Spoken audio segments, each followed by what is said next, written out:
கர்த்தருடைய பரிசுத்த நாமம் மகிமைப்படுவதாக. என்னையும் ஒரு சாட்சியா கர்த்தர் இந்த நேரத்தில் ஏற்படுத்திக்காக கர்த்தர் போனாங்க. நன்றி. சாட்சின்னு சொல்லும்போது அநேக சாட்சிகள் இருக்கு. ஒன்னா ரெண்டா வாழ்க்கையில அழியும் கண்ணீருமா தான் எங்களுடைய குடும்பத்துல நிறைய விஷயம் நடந்தது. அழுகையில தான் அநேக பாதையிலிருந்து கடந்து வந்தோம். இன்னைக்கு ரொம்ப ஒரு முக்கியமான நாள் எனக்கு. ஏன்னா என்னோட பர்த்டே. ஏன் நான் சொல்றேன்னா, இன்னைக்கு நான் உயிரோட இருக்கிறேன்னா, இன்னைக்கு நான் ஜீவனா இருக்கிறேன்னா, அது காரணம் ஆண்டவராகிய இயேசு கிறிஸ்து ஒருவர் மாத்திரம் தான். ஏன்னா அவருடைய வார்த்தைகள் தான் என்ன இது வரைக்கும் என்ன கூட்டு வந்ததுன்னு நான் சொல்லுவேன். எனக்கு மட்டும் இல்லை, என்னோட குடும்பத்துல இருக்க எல்லாருக்குமே பாத்தீங்கன்னா, நாங்க வேற ஒரு மதத்தை சார்ந்துதான் நாங்க இதுல வரணும். ஏன்னா ஒரு ஹிந்துவா இருந்தா இன்னைக்கு நாங்க ஒரு கிறிஸ்டியனா மாறி இருக்கணும். பெரிய சாட்சி இது டைம் பத்தாது. ஏன்னா ஒரு மணி நேரம் 2 மணி நேரம் அப்படி போயிட்டே இருக்கும். அவ்வளவு பெரிய சாட்சி இது. ஆனா சுருக்கமா நான் என்னோட வாழ்க்கையில நடந்த ஒரு சின்ன ஒரு பாட்டு நான் இன்னைக்கு நான் உங்களுக்கு ஷேர் பண்றேன். எனக்கு வயசு பாத்தீங்கன்னா ஒரு 8 வயசு இருக்கும்போது பாத்தீங்கன்னா அடிக்கடி ஜுரம் வந்துடும். ஏர்லி ஒன்ஸ் சம்மர் ஹாலிடேஸ் எப்படி வரணுமோ அந்த மாதிரி பாத்தீங்கன்னா இந்த 12 மாசத்துல 1 மாசம் ஹாஸ்பிட்டல்ல தான் நான் இருப்பேன். ஏன்னா டைஃபாய்ட் ஃபீவர் எனக்கு வந்துடும். அந்த டைஃபாய்ட் ஃபீவர்ல இருந்து என்னால வெளியவே வர முடியாது. ஏன்னா அவ்வளவு சீக்கிரம் மெடிசன்ஸ் எல்லாம் எனக்கு ஒத்துக்காது. அது எடுபடாது. எவ்வளவு மெடிசன்ஸ் போட்டாலுமே கியூரே ஆகாது. ரொம்ப கஷ்டத்தின் பாதையில் தான் இருந்தோம். அப்போ வர ரொம்ப என்ன சொல்றது, அவ்வளவு வசதி இல்லை. அவருடைய வருமானத்துக்கு பாத்தீங்கன்னா அதிகமாவே தான் எங்களுக்கு இந்த ஹாஸ்பிட்டலுக்கு செலவு பண்ணாரு. அவ்வளவு கஷ்டத்தின் பாதையில தான் நாங்க கடந்து வந்தோம். இதுல ஒரு பெரிய ஆச்சரிய ஒரு விஷயம் என்னன்னா, அது என்னன்னு தெரியல, எல்லாருமே சொல்லுவாங்க, உங்க குடும்பத்துக்கு மட்டும் ஏன் அந்த மாதிரி நடக்குது. என்னோட பிரதர் ஒருத்தர் இருக்காரு, கூட பிறந்தவர். அவருக்கும் பாத்தீங்கன்னா நான் அட்மிட் ஆனா 4வது மாசம் அவர் அட்மிட் ஆவாரு. அவருக்கும் உடம்பு சரியாகும். 2 பேருக்கும் மாத்தி மாத்தி வரும்போது பாத்தீங்கன்னா ஒரு பிரைவேட் ஹாஸ்பிட்டல்ல எவ்வளவு ஃபீஸ் வாங்குவாங்க உங்களுக்கு தெரியும். ஒரு 10-15 வருஷத்துக்கு முன்னாடி எப்படி இருக்கணும்ன்றத நீங்க யோசிச்சு பார்க்கலாம். இப்பவே அப்படி இருக்கு. ஒரு 10-15 வருஷத்துக்கு முன்னாடி ஒரு 30,000 40,000 எவ்வளவு பெரிய விஷயம்ன்றது உங்களுக்கு நல்லாவே தெரியும் நினைக்கிறேன்.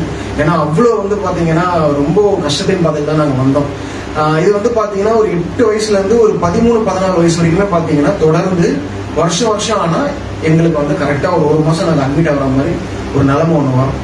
சோ அந்த நேரத்துல எல்லாருமே என்ன சொன்னாங்கன்னா, வேறு மதத்தை சார்ந்தவங்க எல்லாரும் என்ன சொன்னாங்கன்னா, நீங்க இந்த மதம் மாறதுனாலதான், இந்த வேற ஒரு மதத்தை மாறதுனாலதான் உங்களுக்கு நிறைய கஷ்டம் வருது.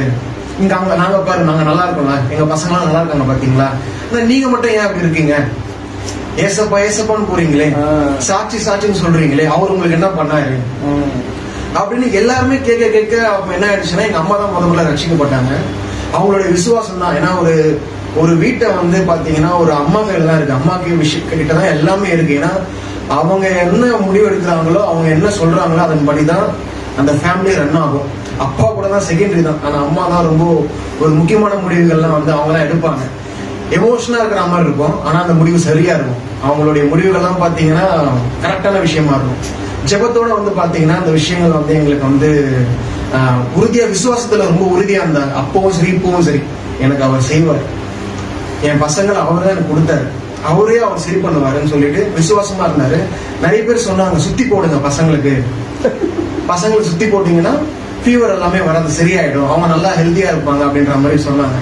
அப்போ எங்க அம்மா என்ன சொன்னாங்கன்னா, இல்ல சுத்திலாம் நாங்க போட மாட்டோம், ஆண்டவர் எனக்கு கொடுத்த குழந்தை நாங்க பிரதிஷ்டை பண்ணிட்டோம், அதனால அவங்களுக்கு எதுவுமே ஆகாதுன்னு சொல்லிட்டு விசுவாசமா அவங்க விசுவாசத்தை அதிகரிக்கும் போதுதான் பாத்தீங்கன்னா ரொம்ப பிரச்சனை அதிகமாச்சு.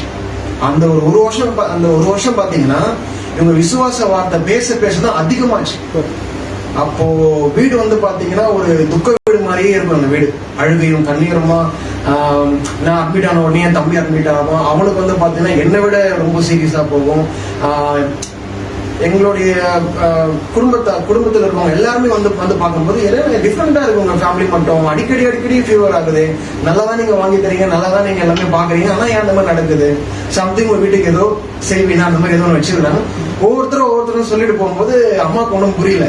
இது ஏன் அவங்க இந்த மாதிரி சொல்றாங்க அப்படின்னு.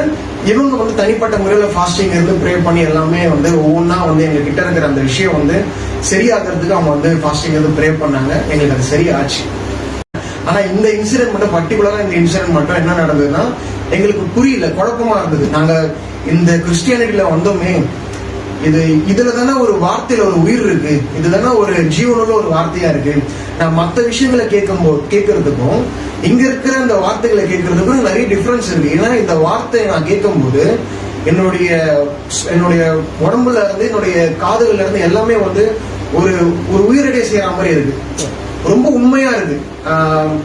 ஏன் நான் சொல்றேன்னா திரும்பியும் நான் ஏன் அதை ஞாபகப்படுத்துறேன்னா நிறைய பேர் மறந்துடுறாங்க நிறைய விஷயங்கள்ல.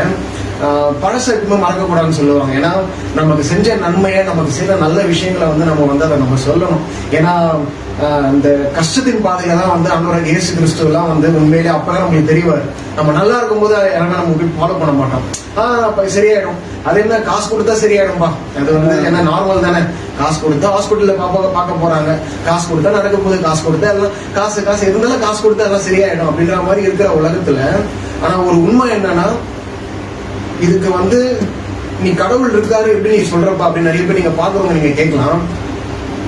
சில ஹாஸ்பிட்டல்ஸ்ல பாத்தீங்கன்னா நம்ம அட்மிட் ஆகும்போது பாத்தீங்கன்னா இயற்கையா நம்மளுக்கு சாதகமா இருக்கணும்.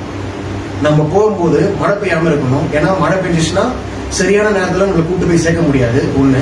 ரெண்டாவது டாக்டர்ஸ் அங்க அவைலபிளா இருக்கணும். நம்மள போய் நம்ம அட்மிட் ஆகும்போது அவங்க அவைலபிளா இருக்கணும். அதுவும் சரியான அவங்களுடைய மைண்ட் செட் இருக்கணும். நமக்கு நடக்கும்போது எல்லாமே நல்லபடியா நடக்கணும். இதுல எதனா ஒரு விஷயம், ஒரு ப்ராசஸ் தப்பா ஃபெயிலியரா போச்சுன்னா மனுஷனோட உயிரே எனக்கு போயிடுது. நிறைய இடத்துக்குள்ள பாத்தீங்கன்னா இப்போ ஹாஸ்பிட்டல்ஸ்ல சரியா ட்ரீட்மெண்ட் பார்க்காம இறந்து போறாங்க. சின்ன ஜுரம் வந்தது ஆனா டோசேஜ் அதிகமா போய் இறந்துடுறாங்கன்னு சொல்லி நிறைய நியூஸஸ் நம்ம பார்க்கறோம். சோ அப்படி பார்க்கும்போது நம்ம வந்து இந்த இடத்துல வந்து நம்மளுக்கு இன்னைக்கு ஜீவனா கொடுத்துருக்காருன்னா, ஆண்டவர் நம்ம ஜீவனா இன்னைக்கு வச்சிருக்காருன்னா அது ரொம்ப பெரிய விஷயம் தான் நான் சொல்லுவேன். சோ ஆண்டவரா இயேசு கிறிஸ்துவுக்கு வந்து இந்த நேரத்துல நான் நன்றியை தெரிவிச்சுக்கிறேன். ஏன்னா எனக்கு ஜீவனை கொடுத்து இன்னைக்கு ஆசீர்வாதமா என்ன வச்சிருக்காரு, அதுக்கு ஒரு நாள் நன்றி. அது மட்டும் இல்லாம ஒரு சின்ன விஷயம், கடவுள் இல்ல நிறைய பேர் நீங்க சொல்லிட்டு இருக்க நிறைய விஷயங்களை நான் பார்த்துட்டு இருக்கேன். ஆனா என்னன்னா நமக்கான நேரம், நமக்கான சூழ்நிலை கரெக்டா அமையணும் அப்படின்னா மனிதர்கள் நமக்கு தேவை. அந்த மனிதர்கள் மூலியமா தான் ஆண்டவராகிய இயேசு கிறிஸ்து வந்து நமக்கு வந்து நல்ல விஷயங்களை செய்வாரு. சோ நல்ல விஷயங்களை பேசுறதுக்கும் நல்ல விஷயங்களை கேட்கறதுக்கும் இந்த வசனம் வந்து நமக்கு வந்து ஒரு நல்ல ஹெல்ப்ஃபுல்லா இருக்கும். நம்மள வந்து சரி பண்றதுக்கும் நம்மளுடைய எண்ணங்களும் நம்மளுடைய செயல்பாடுகள் எல்லாமே வந்து பாத்தீங்கன்னா உலகத்தை சார்ந்து இல்லாம ஒரு கிறிஸ்தவர்கள் எப்படி இருப்பாங்கன்றத வந்து ஒரு வேதம் நமக்கு வந்து அந்த வசனங்கள் வந்து அங்கிள் மூலியமா நிறைய விஷயங்கள் வந்து நமக்கு வந்து பேசிட்டு வராரு. அந்த வசனங்களை நீங்க கேட்கும் போது உங்களுக்கு நல்ல நல்ல காரியங்கள் நடக்கும். ஆண்டவராகிய இயேசு கிறிஸ்துவ நாமத்தினால உங்களுக்கு நான் தெரிவிச்சுக்கிறேன். நன்றி.